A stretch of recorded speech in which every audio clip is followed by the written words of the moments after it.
warahmatullahi wabarakatuh. Perkenalkan, nama saya Ismi Islamiati. Saya adalah pengajar mata pelajaran Pendidikan Agama Islam dan Budi Pekerti di SD Negeri 9 Prabu Muli. Saya adalah mahasiswi PPG Batch 1 PAI tahun 2025 dari LPTK UIN Raden Fatah Palembang. Kali ini saya akan mempersembahkan video praktek pembelajaran saya yang akan dilaksanakan tanggal 8 Mei 2025 di kelas 5 dengan materi ibadah kurban. Selamat menyaksikan. Bismillahirrahmanirrahim. Assalamualaikum warahmatullahi wabarakatuh.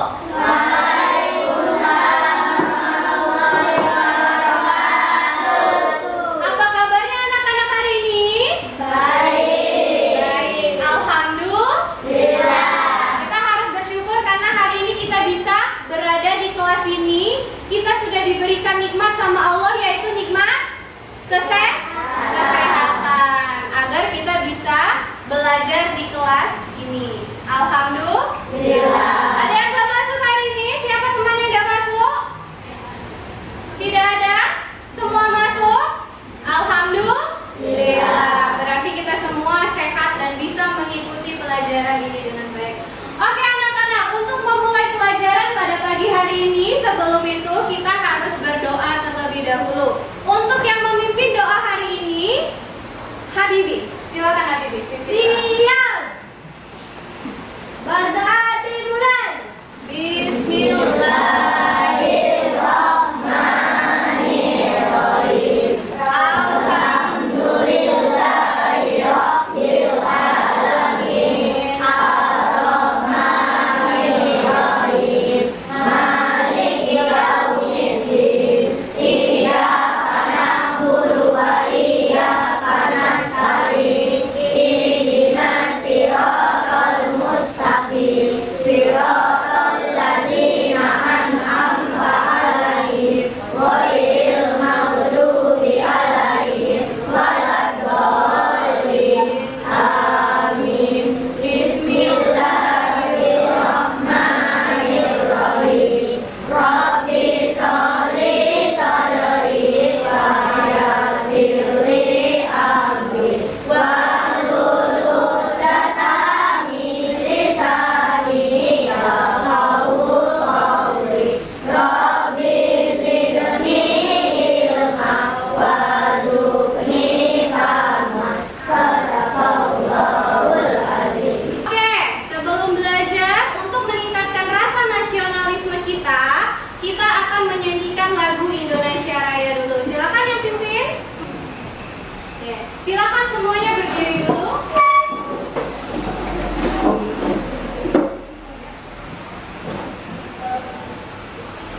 Indonesia tanah airku, tanah tumpah darahku. Di sanalah aku berdiri, jadi pandu ibuku. Indonesia kebangsaanku, bangsa dan tanah airku. Marilah kita berseru, Indonesia bersatu. Hiduplah tanahku, hiduplah negeriku, bangsaku, rakyatku semuanya. Bangunlah jiwanya, bangunlah badannya untuk Indonesia Raya.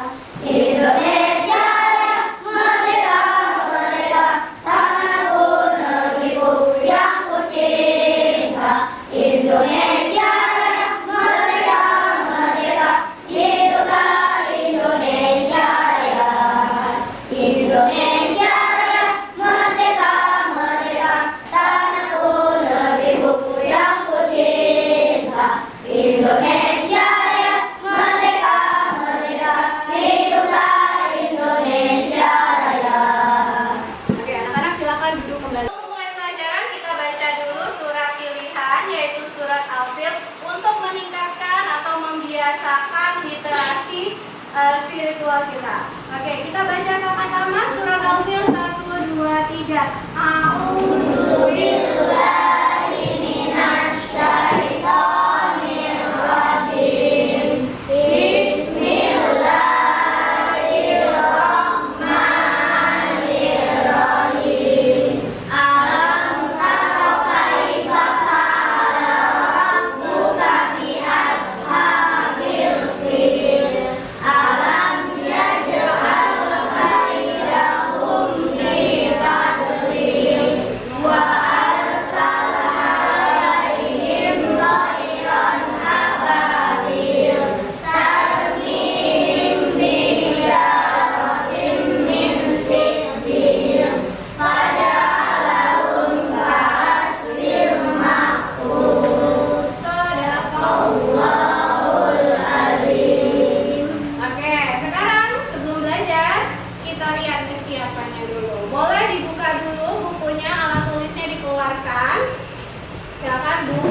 Islam. Yang ketiga, apa saja syarat kurban?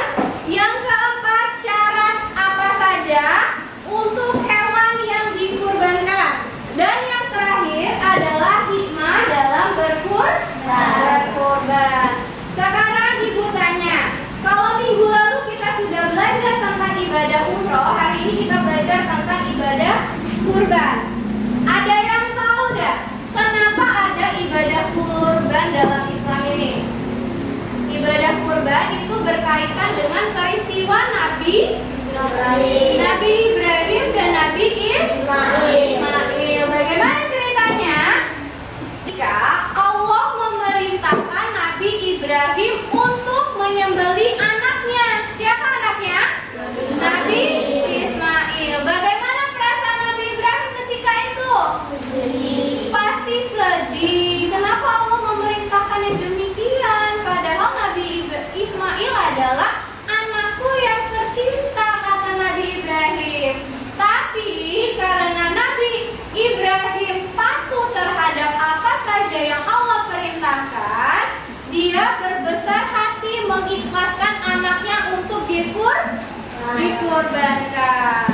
Turunlah keajaiban dari Allah, yaitu karena Nabi Ibrahim sudah begitu mengikhlaskan anaknya untuk taat kepada Allah, menaati perintah Allah. Jadi ketika Nabi Ismail akan disembelih, tiba-tiba apa? Tiba-tiba bukan Nabi Ismail yang disembelih, tapi domba. Itu adalah mukjizat dari Allah. Dari peristiwa itu kita bisa ambil kesimpulan bahwa ketika kita taat kepada Allah, maka Allah akan memberikan kebaikan di dalamnya. Bagaimana perasaan kalian kalau barang itu kalian kasih ke orang lain? Apa perasaan kalian? Berat hati.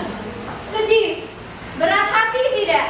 Ketika kita memberikan suatu barang yang sangat kita sukai ke orang lain, insya Allah akan ada balasan yang lebih baik lagi dari Allah. Kenapa?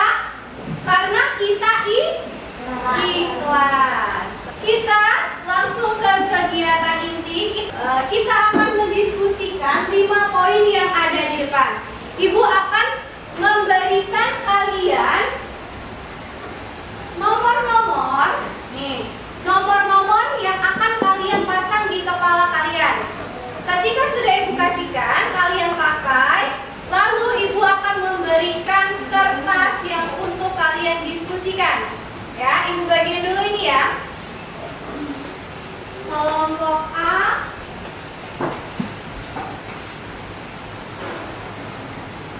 kelompok B, kelompok C, dan kelompok D. Oke, sudah dipakai semua nomornya? Sekarang Ibu akan membagikan kertas. Yang di kertas ini ada beberapa pertanyaan untuk kalian jawab bersama kelompok kalian masing-masing. Ya, Ibu bagiin. Kalian isi, kalian diskusikan bersama teman-teman kalian. Dibaca dulu soalnya dengan teliti. Kalian diskusikan, cari jawabannya, baru ditulis di kertas. Pastikan jawabannya benar. Oke, silakan diisi.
1 dan 2. Kelompok B akan menjawab pertanyaan nomor 3. Kelompok yang C akan menjawab pertanyaan nomor 4. Dan kelompok terakhir, kelompok D akan menjawab pertanyaan nomor 5. Kita mulai dari kelompok A. Pertanyaannya adalah pengertian dari kurban dan hukumnya. Silakan, apa jawaban kelompoknya? Secara istilah beri kurban adalah ibadah membeli hewan tertentu pada hari raya Idul Adha dan hari raya. Hukum berkurban? Hukum melaksanakan kurban secara sunnah. Sunnah muakkad. Lanjut kelompok B. Sebutkan syarat orang yang berusaha. 1. Harus beragama Islam. 2. Berakal. Seorang yang sehat jasmani dan rohani. 3. Lalu 4. Beragama. Lanjut. Sebutkan syarat orang yang sehat. A. Kurban adalah hewan beragama. B. Hewan telah berumur. C. Hewan yang tidak berumur. Lanjut Novel. Jelaskan hikmah melaksanakan ibadah kurban. A. Meladani Nabi Muhammad, Nabi Ibrahim dan Ismail sebagai B. Sebagai bentuk kepatuhan kepada Allah Subhanahu wa taala. C. Memberikan manfaat kepada banyak orang. D. Menghilangkan sifat tamak dan dalam diri. E. Melatih diri untuk melaksanakan untuk saling berbagi kepada sesama. Beri tepuk tangan dulu. Itu tadi jawaban dari masing-masing ke kelompok. Sampai sini coba. Biar tetap semangat, kita tepuk semangat lagi. 1, 2, 3, tepuk semangat. Semangat. Dari hasil diskusi kalian tadi, kita bisa mengambil kesimpulan pada pembelajaran hari ini, yaitu berkurban adalah ibadah yang dilaksanakan pada Idul Adha dan hari tasyrik. Hari apa saja hari tasyrik? 11, 12, dan 13 Zulhijjah. Untuk apa? Untuk mendekatkan diri kepada Allah Subhanahu wa taala. Dan hewan yang dikurbankan itu harus sehat, cukup usia dan tidak cacat. Ibadah ini mengandung hikmah seperti meneladani Nabi Ibrahim alaihissalam, meningkatkan kepedulian sosial dan melatih keikhlasan. Melalui berkurban, kita bersyukur atas nikmat Allah dan bisa membantu sesama. Dari pembelajaran hari ini, ada yang mau ditanyakan tidak? Ada yang masih kurang paham atau masih ada yang bingung? Boleh ditanyain. Tunjuk tangan siapa yang mau bertanya. Kalea, silakan berdiri Kalea. Apa yang mau ditanyain? Apakah hewan kurban boleh disembelih sebelum sholat Idul Adha? Terima kasih Kalea. Silakan duduk kembali. Pertanyaan dari teman kalian Kalea. Pertanyaannya adalah apakah hewan kurban itu boleh disembelih sebelum sholat Idul Adha? Ada yang bisa jawab? Boleh atau tidak? Coba, siapa yang berpendapat boleh tunjuk tangan? Siapa yang berpendapat tidak boleh tunjuk tangan? Jawabannya adalah tidak boleh. Hewan kurban itu boleh disembelih ketika sudah melaksanakan sholat Idul Adha. Jadi sudah sholat Idul Adha tanggal 11, 12, dan 13 itu hari tasyrik di bulan Zulhijjah, itu diperbolehkan untuk melaksanakan kurban. Kalau ada kurban yang dilaksanakan sebelum sholat Idul Adha, itu tidak sah, tidak dianggap berkurban. Itu hanya dianggap menyembelih hewan untuk dikonsumsi secara pribadi. Ya, bagaimana kalian? Sudah paham? Sudah paham. Yang lain ada lagi yang ingin ditanyakan? Kalau tidak ada, bagaimana kita pembelajaran hari ini? Bagaimana perasaan kalian sudah belajar tentang ibadah kurban? Senang. Ada yang pengen kurban tidak sudah ini? Ada dong. Kurban itu adalah bentuk kita mendekatkan diri kepada Allah. Kita harus menabung, kita harus mengumpulkan uang agar kita bisa berbagi kepada sesama melalui ibadah kurban.